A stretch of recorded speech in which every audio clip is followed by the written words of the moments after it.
আমরা কি শিখবো? পারসন। পার্সন। পার্সন বানান কি? PER। পার্সন। তাহলে পার্সন কাকে বলে? বিভিন্ন সেন্টেন্স এ ভার্ব এর ভিন্ন ভিন্ন সাবজেক্টকে পারসন বলে।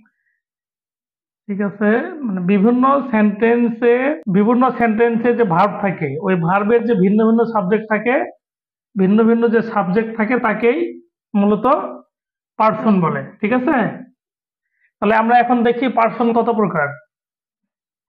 পার্সন মূলত তিন প্রকার। পার্সন হচ্ছে 3 প্রকার।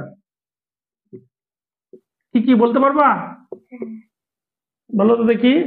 First person, second person, third person. আচ্ছা, একটা হচ্ছে ফার্স্ট পারসন, তারপর হচ্ছে সেকেন্ড পারসন, আরেকটা হচ্ছে থার্ড পারসন। Third person. এখন তোমাকে যদি বলি যে ফার্স্ট পারসন কাকে বলে, সেকেন্ড পারসন কাকে বলে, আর থার্ড পারসন কাকে বলে, এটা কি বলতে পারবে? আচ্ছা বলো তো দেখি। যে ওয়ার্ড দ্বারা নিজেকে অথবা নিজেদেরকে বোঝায় তাকে ফার্স্ট পারসন বলে। গুড। আর সেকেন্ড পারসন? যে ওয়ার্ড দ্বারা উপস্থিত কাউকে বোঝায় তাকে সেকেন্ড পারসন বলে। থার্ড পারসন কাকে বলে? যে ওয়ার্ড দ্বারা ফার্স্ট পারসন এবং সেকেন্ড পারসন বাদে অন্যান্য পারসনকে বোঝায় তাকে থার্ড পারসন বলে। বলে। কোনগুলো first person? I, we, I, we, আর কি? I, we, me, us, our, এগুলো হচ্ছে ফার্স্ট পারসন। ফার্স্ট পারসনের মধ্যে আবার সিঙ্গুলার প্লুরাল আছে। আই মানে আমি, তাহলে এটা কি সিঙ্গুলার না প্লুরাল? উই, এই মানে আমরা, আমরা, এটা কি প্লুরাল? আর মি মানে আমাকে, এটা কি সিঙ্গুলার না প্লুরাল? সিঙ্গুলার। গুড। আস, আস হচ্ছে প্লুরাল। আর আওয়ার কয়জনকে বোঝাচ্ছে? আমাদেরকে। তাহলে এটা কয়জনকে বোঝাচ্ছে? একের অধিক। তাহলে এটা সিঙ্গুলার না প্লুরাল? Good, plural. তাহলে এখন আমরা আসি সেকেন্ড পারসনে। উদাহরণ দাও তো দেখি। সেকেন্ড পারসনের উদাহরণ বলো তো। গুড। ইউ হচ্ছে সেকেন্ড পারসন। আরেকটা ইউর।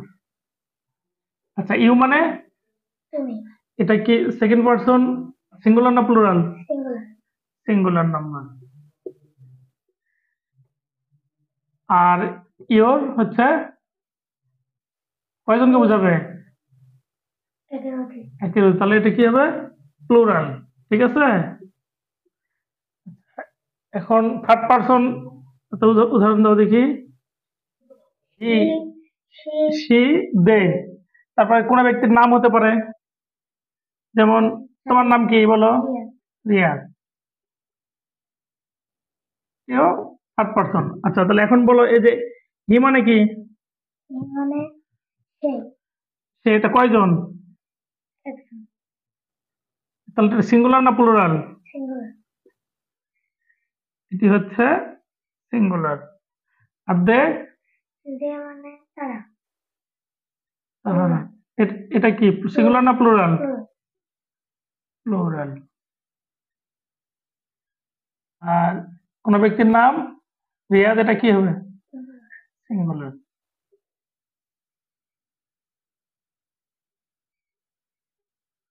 এখন কি বিষয়টি ক্লিয়ার হয়েছে? তাহলে আবার একটু দেখো যে first person I, we, me, us, our ইত্যাদি। আর সেকেন্ড পারসন ইউ, ইওর। আর থার্ড পারসন হচ্ছে হি, সি, দে বা কোনো ব্যক্তির নাম, এগুলো সব থার্ড পারসন। তাহলে ফার্স্ট পারসন, সেকেন্ড পারসন এবং থার্ড পারসন এগুলোর মধ্যে আবার দুটো ভাগ আছে, একটা হচ্ছে সিঙ্গুলার, একটা হলো প্লুরাল। যদি ফার্স্ট পারসন একজনকে বোঝায় তাহলে হবে সিঙ্গুলার, আর একের অধিক হলে হবে প্লুরাল। সেকেন্ড পারসন যদি একজন ব্যক্তিকে বোঝায় তাহলে হবে সিঙ্গুলার, আর একের অধিক হলে প্লুরাল বোঝাবে। ঠিক তদ্রূপ থার্ড পারসন একজনকে বোঝালে হবে সিঙ্গুলার, আর একের অধিক হলে হবে প্লুরাল। তো একটা জিনিস সহজ মনে রাখার উপায় হচ্ছে আই আর ইউ ব্যতীত সকল ব্যক্তি হচ্ছে থার্ড পারসন। মনে থাকবে যে আমি এবং তুমি ছাড়া যারা আছেন সবাই থার্ড পারসন। ঠিক আছে, ধন্যবাদ তোমাকে আজকের এই বিষয়টি বুঝতে পারার জন্য।